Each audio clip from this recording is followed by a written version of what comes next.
হ্যাঁ, ইসলামে যখন যেটা রসুল করছেন প্রেক্ষাপট অনুযায়ী সেটাই করতে হবে। রসুল দাওয়াতের কাজ করছেন, আপনাকেও করতে হবে। প্রয়োজনে রসুল জিহাদের ময়দানে গেছেন, আপনাকেও। তার মানে নামাজ রোজা বাদ দিয়া, হ্যাঁ, একজনে সুদ খায়, সে যদি জিহাদ করে জীবনভর কোনো আমল কবুল। সুদের খাতায় যাব নাম, এরা নামাজ পড়লেও কবুল, রোজা রাখলেও কবুল। সুদের খাতায় যাদের নাম, এরা 24 ঘন্টা তার গর্ভধারিণী মায়ের সাথে জিনার গুনায় লিপ্ত। কত বড় কুলাঙ্গা! জীবনভর যদি সুদের খাতায় নাম রেখে মোনাজাত দেয়, একটা মোনাজাতও কবুল হবে? বাইতুল্লাহ হজ করবে, কবুল হবে? তওবা না করে যদি মরে যায়, চিরস্থায়ী জাহান্নামে। আর এ যদি হয় মসজিদের সভাপতি, তো কেমন হবে? কয় শিয়ালের হাতে মুরগি দিলে যেমন হয়। শিয়ালের হাতে মুরগি আমানত দিলে কয়দিন পরে পাবেন? পাওয়া যাবে না। শিয়ালের হাতে মুরগি দিলে যেই দশা, সুদখোরের হাতে মাদ্রাসা মসজিদ আর ধর্মের চাবি দিলে সেই দশা। আল্লাহ হেদায়াত দান করুন। আরো আস্তে করে বলেন। এজন্য আলেম, একটা প্রবাদ আছে, কত প্যাজ ধর্ম নিয়ে আমাদের দেশে, কোন দিকের কথা বলবো? বলে কি কথা বলে শুনো, কে বলে এটা দেখার দরকার নাই, এরকম একটা কথা আসেনি? বলে কথাটা শুনো, কে বললো এটা দেখো না। ধর্মের ব্যাপারে কথা উল্টাইতে হবে। কে বলে তাকে আগে যাচাই করো, সে হক না ভণ্ড, তারপরে তার কথা শুনো। ভণ্ড যদি মজার বয়ান করে, ওই বয়ান শুনবা না, বয়ানে কোনো অ্যাকশন হবে না, রিয়াকশন হবে। হকপন্থী যদি অল্প কথা বলে, ওই কথায় বরকত হবে। এজন্য কে বলে দেখো আগে, কি বলে শুনো পরে। কিন্তু নেফাকি অন্তরওয়ালারা, নষ্ট অন্তরওয়ালারা আমগো উল্টা বুঝায়। কে বলে ওটা দেখার দরকার নাই, কথাটা কি বলে এটা শুনো। এটা ধর্মের বেলায় হবে, ধর্মীয় বেলায় কে বলে তাকে আগে যাচাই করো, এরপরে তার কথা শুনো। যিনি পর্দার বয়ান করেন, সে পর্দা করে কিনা যাচাই করো। যিনি ফরজের বয়ান করেন, সে ফরজ অনুযায়ী চলে কিনা। যে তাকওয়ার বয়ান করে, তার মধ্যে তাকওয়া আল্লাহর ভয় আছে কিনা আগে যাচাই করো, তারপরে তার বয়ান শুনো। কথা বুঝতেছেন? হ্যাঁ, বুঝার দরকার। কিছু কথা বুঝেন। আমাদের বুঝের অভাবে আজকে এই ঝামেলাগুলো সমাজে। আল্লাহ বুঝার তৌফিক দান করেন। তবে সহি বুঝ দরকার, উল্টা পাল্টা বুঝলে হবে। যে আয়াত আমি পড়েছি, খেয়াল করেন। হাদিসের উপরে 2-4টি কথা বলি আরো। নবী কি বলছেন হাদিসে?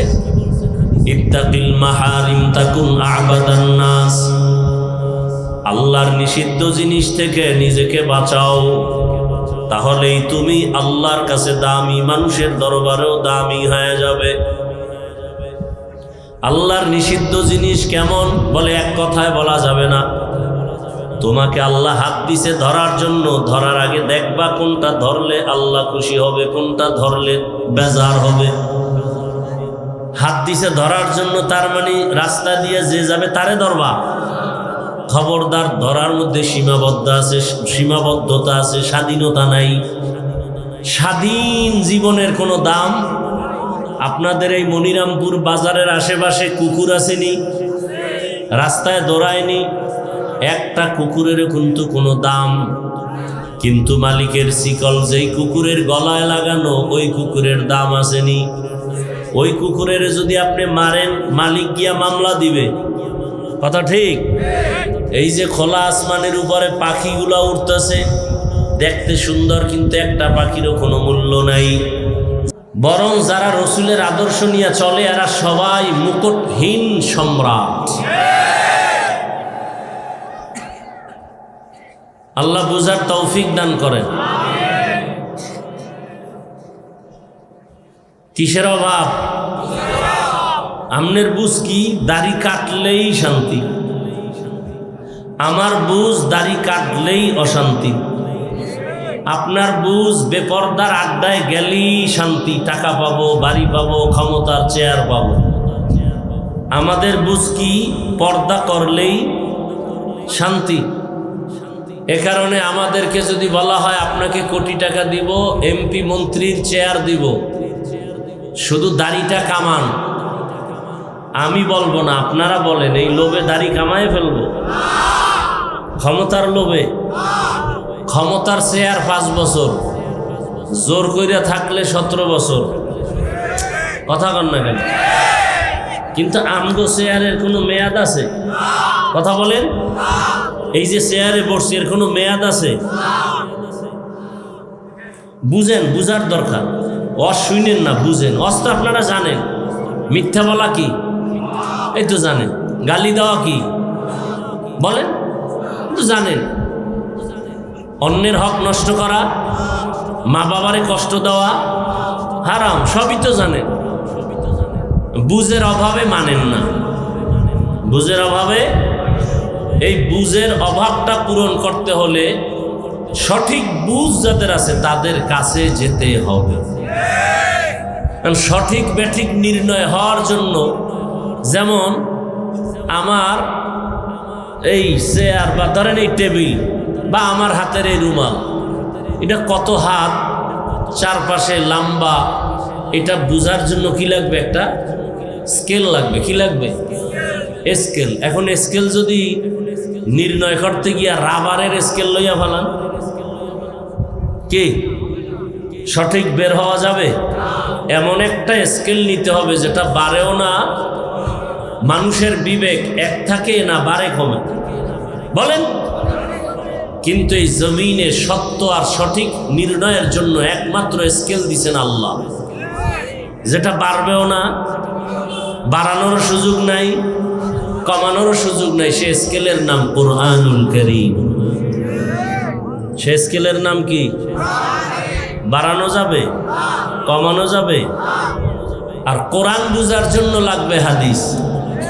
কোরআন বুঝার জন্য হাদিস। আর কোরআন হাদিস যারা পারেন না, বলেন তো কোরআন হাদিস পারনেওয়ালা লোক বেশি না না পারনেওয়ালা লোক বেশি?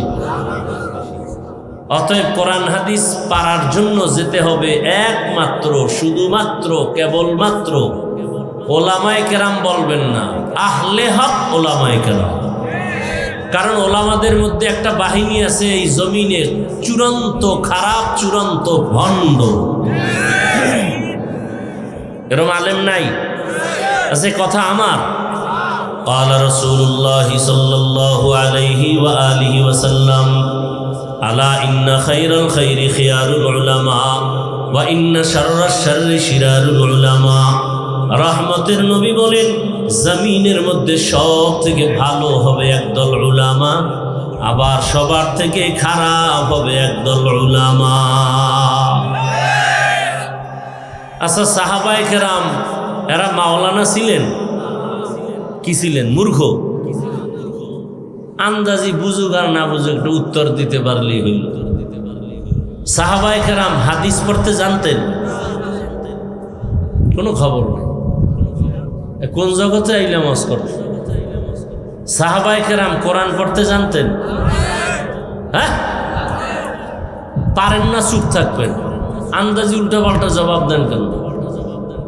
সাহাবায়ে কেরাম হাদিস পড়তে জানতেন? কথা বলেন, জানতেন না? সাহাবায়ে কেরাম যদি হাদিস না বুঝে, আপনার বাপে বুঝছে? হ্যাঁ, সাহাবারা বুঝে না, আপনি বুঝছেন। নবীর থেকে হাদিস কোরআন শিখছে কারা? তারপর কেন বলেন জানে না? তো সাহাবায়ে কেরাম মাওলানা ছিলেন না? মুহাদ্দিস ছিলেন না? মুফতি হইয়া ফতুয়া দেন নাই? কোরআনের তাফসির করেন নাই? তাদের এই বড় বড় সার্টিফিকেট ছিল? হ্যাঁ, কি বুঝলেন? সার্টিফিকেটের নাম মাওলানা না, এই কলবে গুনাহ না থাকার নাম মাওলানা। মাওলানা হয়ে যদি গুনাহ করে, ওরে মাওলানা বলা গুনাহ। কথা বলেন। আর মাওলানা হয়ে যদি গুনাহ না করে, সার্টিফিকেট নাই, আল্লাহর আদালতে সে পিওর মাওলানা। তাহলে দুনিয়াতে সব থেকে ভালো হলো একদল আলেম